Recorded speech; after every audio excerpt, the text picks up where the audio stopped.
सामाजिक एकता की जीवंत प्रतिमूर्ति थी तो शायद कहीं कोई अतिशयोक्ति नहीं होगी।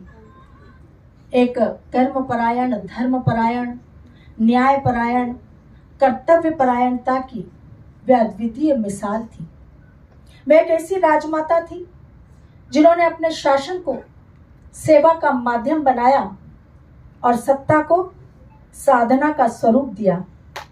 हम सब जानते हैं कि काशी से लेकर रामेश्वरम तक, गंगा से लेकर गोदावरी तक अनेकों सैकड़ों मंदिरों का, धर्मशालाओं का, घाटों का, सरायों का, संस्कार कक्षों का, संस्कार शालाओं का, प्रवचन कक्षों का पुनर्निर्माण उन्होंने कराया और अपनी सनातन संस्कृति के लिए, अपने सनातन धर्म के लिए उनका योगदान हम गर्व के साथ ये कहते हैं कि आज भी भारत की आत्मा में स्पंदित होता है। ऐसे समय में उन्होंने नारी सशक्तिकरण का आदर्श प्रस्तुत किया जब समाज में महिलाओं की भूमिका को बहुत सीमित स्तर पर देखा जाता था।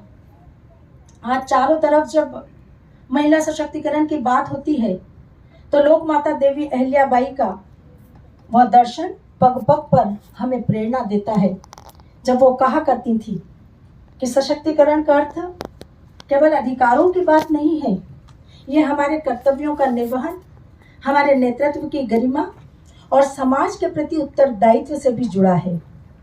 उनका चिंतन यह कहता था कि अगर कोई भी नारी अपने आत्मबल, सेवा और आध्यात्मिक मूल्यों को आधार बनाकर किसी भी परिस्थिति में आगे बढ़ती है तो वो समाज में एक आदर्श नेतृत्व दे सकती है।